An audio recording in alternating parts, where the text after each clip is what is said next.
رسول اللہ صلی اللہ علیہ وآلہ وسلم نے ایک سے زیادہ جو شادیاں کی، اس کی حکمتیں تھیں۔ اہل مغرب مستشرقین اس پہ اعتراض کرتے ہیں کہ مسلمانوں کے پیغمبر نے جو شادیاں اتنی زیادہ کی، یہ دلیل ہے اس بات کی کہ وہ ہوس پرست تھے۔ تو آپ صلی اللہ علیہ وآلہ وسلم کی طرف اس طرح کا اعتراض منسوب کرنا یہ ہرگز مناسب نہیں ہے۔ پاک پیغمبر علیہ السلام نے جتنی بھی شادیاں کی ہیں اس کی حکمت تھی۔ سب سے پہلی یہ بات کہ ہوس پرستی کا طعنہ دینا یہ ہرگز جائز نہیں ہوگا، چونکہ اس کے لیے سب سے بڑی واضح دلیل یہ ہے کہ پاک پیغمبر علیہ السلام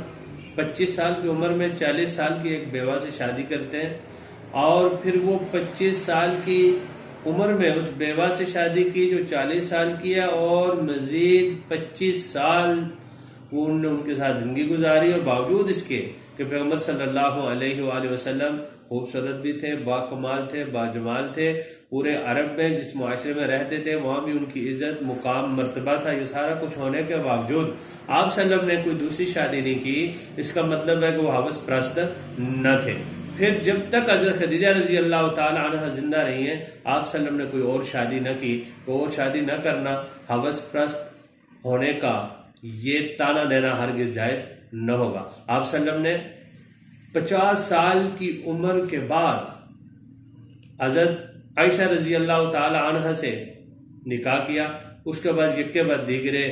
بیواؤں اور متعلقہ سے شادیاں کی ہیں۔ اب بیواؤں اور متعلقہ سے شادی کرنا، اور ایسے حال میں کہ جب پیغمبر صلی اللہ علیہ وآلہ وسلم وہاں پہ ایک بہت بڑی عزت، مقام اور مرتبہ کو حاصل کیے ہوئے تھے، اور اصحاب کرام رضوان اللہ علیہم اجمعین آپ صلی اللہ علیہ وسلم کے لیے ہر طرح کی قربانی دینے کے لیے جائز تھے۔ اگر ہوس پرست ہوتے تو کتنے ایسے قبیلے تھے، کتنے ایسے اصحاب تھے جن سے وہ یوں مطالبہ کرتے، تو کیا وہ ان کو اپنی بیٹی نہ دیتے؟ لیکن آپ صلی اللہ علیہ وآلہ وسلم نے باوجود اس کے کتنا مقام اور مرتبہ تھا، ہر طرف ان کی مانی جاتی تھی، با کمال تھے، سید الرسل تھے، اور ایک بادشاہ تھے، لیکن اس کا باوجود انہوں نے کسی بھی اور کماری سے شادی نہ کی۔ یک کے بعد دیگرے بیواؤں اور متعلقہ سے شادیاں کی ہیں۔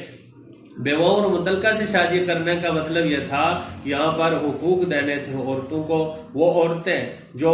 آپ صلی اللہ علیہ وآلہ وسلم کی جب بعثت ہوتی ہے تو اہل عرب وہ عورتیں جو بیوہ ہو جاتی یا متعلقہ ہو جاتی، یا پہلا خاوند ان کو چھوڑ دیتا، تو اس کے بعد ان کے لیے کوئی چارہ کار نہ ہوتا تھا، ان کے لیے دوسری شادی کا کوئی ذریعہ نہ ہوتا تھا۔ وہاں یہ ماحول ہی نہیں تھا، اس کو عیب سمجھا جاتا تھا۔ پھر وہ یہ ساری زندگی یوں اکیلے گزار دیتی تھی، اس کی جوانی چلی جاتی تھی، اور یوں ایک ظلم اور زیادتی تھی۔ اس ظلم اور زیادتی کو ختم کرنے کے لیے اور ان بیواؤں اور متعلقہ کو حقوق دلانے کے لیے پاک پیغمبر علیہ السلام نے ذاتی طور پر خود نکاح کر کے بیواؤں سے اور متعلقہ عورتوں سے یہ بتا دیا کہ یوں بیواؤں اور متعلقہ عورتوں کے ساتھ نکاح کرنا نہ صرف ضروری بلکہ یہ باعث اجر بھی ہے۔ اور آپ صلی اللہ علیہ وآلہ وسلم نے جتنے بھی نکاح کیے، یہ سارے کے سارے نکاح، ان میں تعلیمی مصلحت بھی تھی، ان میں معاشرتی مصلحت بھی تھی، سیاسی مصلحت بھی تھی۔ مطلب آپ صلی اللہ علیہ وسلم نے جو جوان شادیاں کی ہیں اس کا مطلب یہ تھا، جو جوان نکاح کیے اس کا مقصد یہ تھا کہ باقی عورتوں کو تعلیم دینا، چونکہ پیغمبر صلی اللہ علیہ وآلہ وسلم جس طرح مردوں کے لیے پیغمبر تھے، عورتوں کے لیے بھی پیغمبر تھے۔ اب عورتوں کا ایک ایک مسئلہ ان کو بتایا جاتا کہ جب سے ان کی بلوغت ہوتی ہے وہاں سے لے کر آخر تک جتنے بھی مسائل ہیں، یہ سارے کے سارے مسائل میرے پیغمبر صلی اللہ علیہ وآلہ وسلم نے عورتوں کو بتانے تھے۔ اب چونکہ ان کے لیے بھی پیغمبر تھے، ایک ایک مسئلے کو ان کے سامنے رکھنا تھا، تو جب یہ کام کرنا تھا تو آپ صلی اللہ علیہ وآلہ وسلم کی حیا مانے تھی کہ آپ صلی اللہ علیہ وآلہ وسلم ایک کنواری لڑکی سے بھی زیادہ حیا والے تھے۔ یعنی ایک کنواری لڑکی کے اندر اتنی حیا نہیں ہوتی جتنے میرے پیغمبر کے اندر حیا تھی، تو آپ صلی اللہ علیہ وآلہ وسلم کی یہ حیا کا عالم تھا۔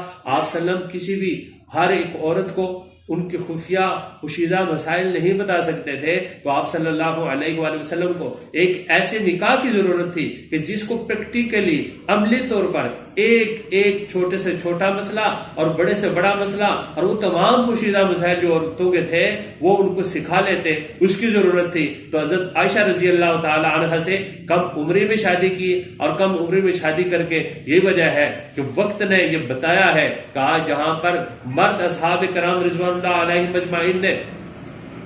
جتنی بھی روایتیں کی ہیں ان میں اگر کثرت دیکھی جائے تو حضرت عائشہ رضی اللہ تعالیٰ عنہ کی روایات کی اتنی کثرت ہے کہ کئی صحابہ کرام ایسے ہیں جن سے ان کی روایتیں زیادہ ہیں، اور کتنا ایسے مواقع آئے ہیں کہ پیغمبر صلی اللہ علیہ وآلہ وسلم کے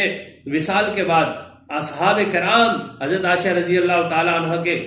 دروازے پہ جاتے اور مسائل دریافت کرتے تھے۔ تو یہ تعلیمی مصلحت تھی، اور باقی جتنی بھی بیواؤں اور مطلقات سے شادی کی ان میں ایک تو ان عورتوں کو حقوق دینا تھا جو اس وقت کے اہل مغرب یعنی اہل جو مشرکین تھے ان کے اندر یہ ایک رواج تھا جس کا خاوند مر جائے یا طلاق ہو جائے یا پہلے سے وہ فارغ ہو جائے تو اب اس کے ساتھ کوئی شادی نہیں کرتا تھا، ان کو حقوق دلانا مقصود تھا۔ پھر بعض آپ صلی اللہ علیہ وآلہ وسلم نے شادیاں جو کی ہیں بڑے خاندانوں سے بڑے قبائل سے کیے، اور یہ سیاسی اور معاشرتی مصلحت تھی کیونکہ پیغمبر صلی اللہ علیہ وآلہ وسلم نے یہ دعوت دین اسلام اللہ کا پیغام ہر گھر تک پہنچانا تھا۔ تو آپ صلی اللہ علیہ وآلہ وسلم نے جب یوں ان بڑے قبائل سے شادیاں کی ہیں ان بڑے قبائل کی ہمدردیاں آپ صلی اللہ علیہ وسلم کی طرف آئی، آپ صلی اللہ علیہ وآلہ وسلم کو ایک اور زیادہ حمایت مل گئی جو وہاں کے سردار تھے ان کی حمایت ملی ہے۔ تو ان تمام دینی مصلحتی